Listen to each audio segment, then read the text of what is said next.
Hello বন্ধুরা, welcome back to my channel. তোমরা সবাই কেমন আছো? আশা করি সবাই ভালো আছো। আমিও ভালোই আছি আজকে। তো আমি দেখো এক জায়গায় যাব, আর এখন বাজে কটা বাজে এখন দেখছি, তারপর বলছি 12টা বাজে এখন।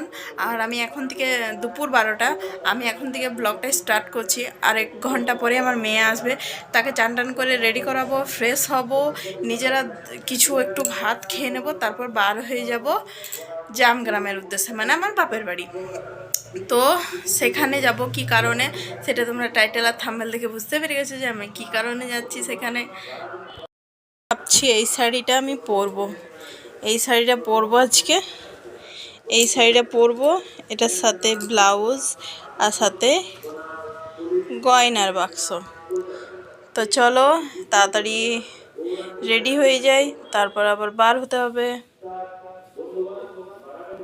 তো দেখো, তারপর আমরা বেরিয়ে পড়েছি। আর এইখানে আছে আমার দিদি, পাশে বৌদি, তার পাশে ভাই, মানে তার জন্য মেয়ে দেখতে যাওয়ার। আমার ভাই আছে, জামাইবাবু আছে, ছেলেগুলো আছে, সবাই পিছনে বসেছে ওরা। আর সামনে ছিল আমার বর আর আমার মেয়ে। আর এখানে নিয়েছিলাম আমি লেজ, কারণ আমি খেতে খেতে গেলে আমার বমিটা হয় না গাড়িতে, তার জন্য কিন্তু আমি লেজ নিয়ে নিয়েছিলাম গাড়িতে। আর মেয়ে দেখতে এসেছি বাঁকুড়া মেজিয়া, আর এটা ছিল দামোদরের ব্রিজ। দামোদরে সেরকম কিন্তু জল ছিল না, দেখো।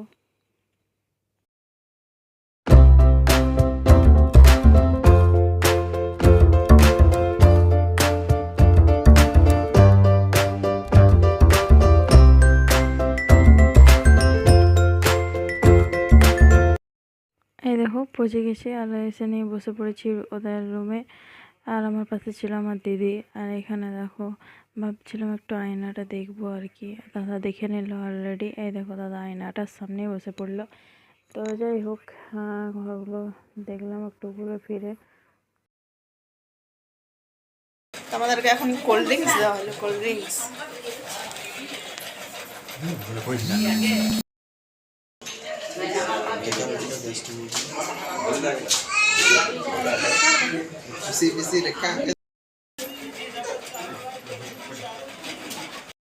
আর এই যে এটা ছিল আমাদের এই যে বিয়ের কোণে, একে দেখতে এসেছি।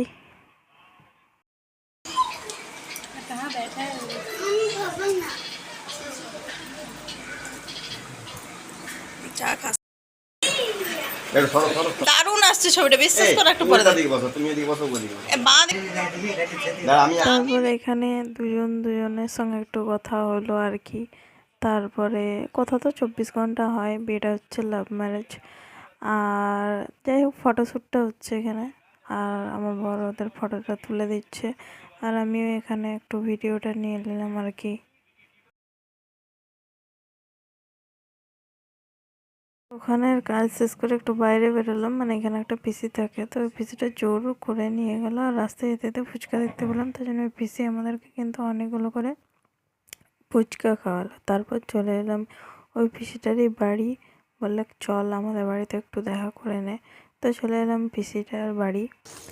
আর এই পিসির বাড়ি থেকে বেরিয়ে গেছিলাম আরেকটা দিদির বাড়ি। আর ওখানে ওই দিদিটার কিন্তু বাচ্চা হয়েছিল। এই যে এটা ছিল একটা মেয়ে, খুবই কিউট ছিল। তারপর ওখান থেকে বেরিয়ে পড়লাম বাড়ির উদ্দেশ্যে। আর বলে দিই, মেজে বাঁকুড়াতে আমাদের অনেকগুলোই রিলেটিভ আছে, তো অনেকজনকার ঘরে ঘুরতে গেছিলাম, তার জন্য আমাদের আর একটু লেট হলো। তো চলো বাড়ি যাওয়া যাক এখন।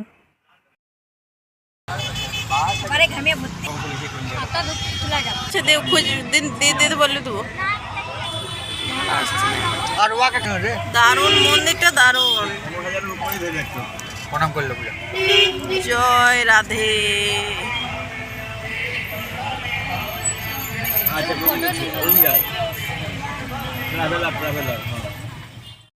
তারপর রাস্তায় যেতে যেতে রানীগঞ্জের খাটু শ্যাম মন্দিরের একটু দর্শন হয়ে গেল বাড়ি থেকে। আর দিনটা ছিল একাদশীর দিন, স্বয়ং একাদশী। তো না, এটা ছিল উত্থান একাদশী। তো উত্থান একাদশীর দিনে প্রচণ্ড ভিড় হয়েছিল, মন্দিরটা ভীষণই সুন্দর সাজানো হয়েছিল। তো যাই হোক, আমাদের একটু বাড়ি থেকে দেখা হয়ে গেল মন্দিরটা। মন্দিরটা কিন্তু খুব সুন্দর। আর কে কে এই মন্দিরে এসেছো অবশ্যই জানিও। তো ঢুকে গেছি বাড়ি এসে ড্রেস চেঞ্জ করলাম।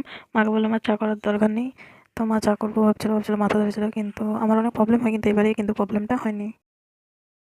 তো কমপ্লিট, দেখো সমস্ত কিছু খুলে নিলাম।